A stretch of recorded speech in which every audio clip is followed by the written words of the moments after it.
തീർച്ചയായും reporter channel തുടങ്ങിയിട്ടുള്ള initiative ഇന്ന് കാലിക പ്രസക്തമായ ഒന്നാണ്.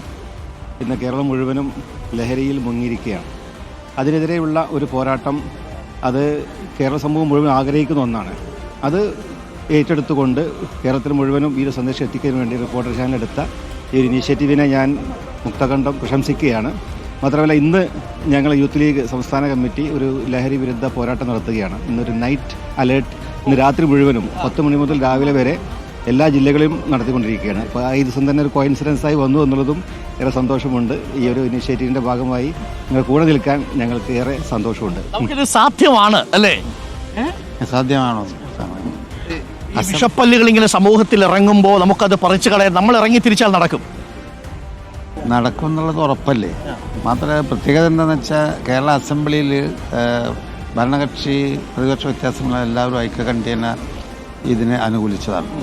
ഉടനെ തന്നെ റിപ്പോർട്ടർ ഇതുപോലെ ഒരു പരിപാടി സ്വീകരിച്ചതിൽ എനിക്ക് അതിയായ സന്തോഷമുള്ള ഒരു MLA എന്നുള്ള നിലയിൽ എല്ലാവിധ ഭാവങ്ങളും നേരും. തീർച്ചയായിട്ടും MLA പോലെയുള്ള തങ്ങളുടെ പോലെയുള്ള ഈ സമൂഹത്തിലെ വിവിധ സംഘടനകൾ യൂത്ത് ലീഗ് അടക്കം ഇന്ന് ഇറങ്ങിത്തിരിക്കുമ്പോൾ നമുക്ക് വളരെ എളുപ്പം തന്നെ ഈ ലഹരി വിരുദ്ധ പരിപാടികളിലേക്ക് കടക്കാൻ കഴിയും. ഉറപ്പായും മലപ്പുറത്തിന്റെ മണ്ണിൽ ഏറ്റവും സ്വാധീനമുള്ള മുസ്ലിം ലീഗ് നമുക്കൊപ്പം ചേരുന്നു, റിപ്പോർട്ടർ ലീഗ് ക്യാമ്പയിനിൽ അണിനിരക്കുന്നു എന്നുള്ളത് റിപ്പോർട്ടറെ സംബന്ധിച്ചോളം ഏറ്റവും സന്തോഷമാണ്. യൂത്ത് ലീഗ് അപ്പോൾ യൂത്ത് ലീഗിന്റെ പരിപാടിക്ക് എല്ലാവിധ ആശംസകളും നമ്മൾ അങ്ങോട്ട് കൂടി നേരുന്നു. അപ്പോൾ പകൽ സമയം മുഴുവൻ റിപ്പോർട്ടർ TVയുടെ ഫ്രെയിമിൽ നിങ്ങൾ ഇതുണ്ടാവും. രാത്രിയിൽ യൂത്ത് ലീഗിന്റെയും ഈ നൈറ്റ് വാച്ച് ഔട്ട് മാർച്ചാണ് ഉണ്ടാവുക, നൈറ്റ് അലേർട്ടാണ് ഉണ്ടാവുക. രാത്രിയിൽ ഇടുങ്ങിയ ഇടങ്ങളിൽ, ഇരുള് വീഴുന്ന ഇടങ്ങളിൽ ലഹരിയുടെ വിഷപ്പല്ലുകൾ വരുമ്പോൾ സ്വാഭാവികമായും അവിടെ പ്രതിരോധിക്കാൻ യൂത്ത് ലീഗ് ഉണ്ടാവും, എല്ലാ സംഘടനകളും ഉണ്ടാവും വരുന്ന നിമിഷങ്ങളിൽ. അപ്പോൾ താങ്ക് യു. നമുക്ക് ഫ്ലാഗ് ഓഫിലേക്ക് കടക്കാമെന്ന് തോന്നുന്നു അല്ലേ? വ്യാപാരി വ്യവസായ ഏകോപന സമിതിയുടെ പ്രതിനിധികളുണ്ട്. സംസ്ഥാന കമ്മിറ്റി ഇന്നും നാളെയുമായിട്ട് ഇതിന്റെ ക്യാമ്പയിന്റെ ഭാഗമായിട്ട് പല കാര്യങ്ങൾ ചെയ്തുകൊണ്ടിരിക്കുന്നു. നിങ്ങൾ വിചാരിച്ചാൽ ഇത് നിഷ്പ്രയാസം തടയാൻ പറ്റും. കാര്യം പലപ്പോഴും പറഞ്ഞു കേൾക്കുന്നത് ചെറിയ കടകൾ, പെട്ടിക്കടകളൊക്കെ കേന്ദ്രീകരിച്ച് സ്കൂളിന്റെ പരിസരങ്ങളിൽ ഇത്തരം വിൽപ്പനകൾ കൂടുന്നു എന്നുള്ളതാണ്. വ്യാപാരി വ്യവസായ ഏകോപന സമിതി ഒരു ജാഗ്രതയുണ്ടെങ്കിൽ അലേർട്ട് ഇട്ട് കഴിഞ്ഞാൽ അത് നടന്നിരിക്കും. തീർച്ചയായും അത്തരം സ്ഥാപനങ്ങൾ കച്ചവടം ചെയ്യേണ്ട അതിനെ വ്യാപാരി വ്യവസായ ഏകോപന സമിതി ഒരു നിലക്കും അവരെ സംരക്ഷിക്കാൻ ഉണ്ടാകില്ല എന്നാണ് സംസ്ഥാന കമ്മിറ്റി തീരുമാനിച്ചിട്ടുള്ളത്.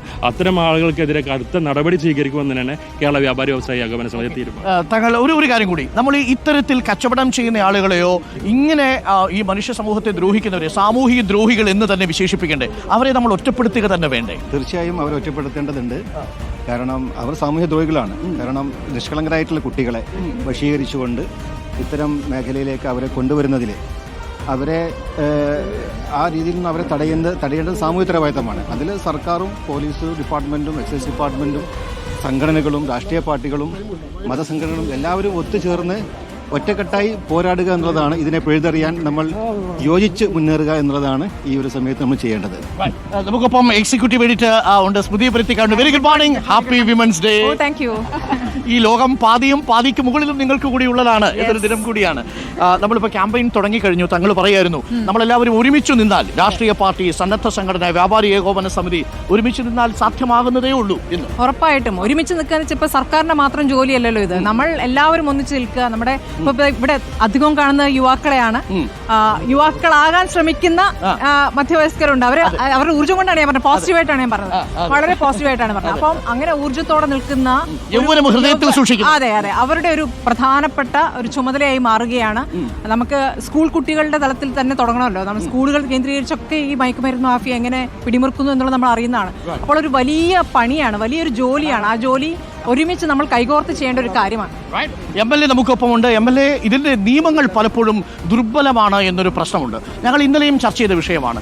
വളരെ പെട്ടെന്ന് തന്നെ ഈ ലഹരി കേസിൽ ചെറിയ തൂക്കമൊക്കെ ആണെങ്കിൽ അവർ നിഷ്പ്രയാസം നിയമത്തിന്റെ കുരുക്കിൽ നിന്ന് രക്ഷപ്പെട്ടു പോകുന്ന ഒരു സാഹചര്യമുണ്ട്.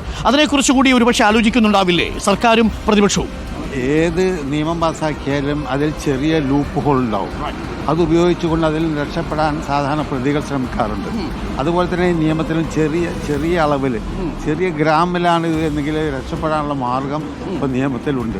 അതുകൂടി മാറ്റിയെടുക്കാൻ നിയമത്തിൽ ഭേദഗതി കൊണ്ടുവരണം എന്ന് തന്നെയാണ് നിങ്ങളെപ്പോലെ എൻ്റെ അഭിപ്രായം.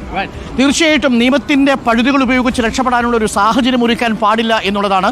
നമുക്കൊപ്പം വിവിധ സംഘടനകളിൽപ്പെട്ടവരുണ്ട്. അതിൽ ഏറ്റവും പ്രധാനപ്പെട്ടത് മെക്സവൻ എന്ന് പറയുന്ന സംഘടന, അതേപോലെ യൂത്ത് ലീഗിന്റെയും മുസ്ലിം ലീഗിന്റെയും ഭാരവാഹികളും പ്രതിനിധികളും ഉണ്ട് എന്നുള്ളതാണ്. നമ്മൾ ഇനി ഫ്ലാഗ് ഓഫിലേക്ക് പോവുകയാണ്.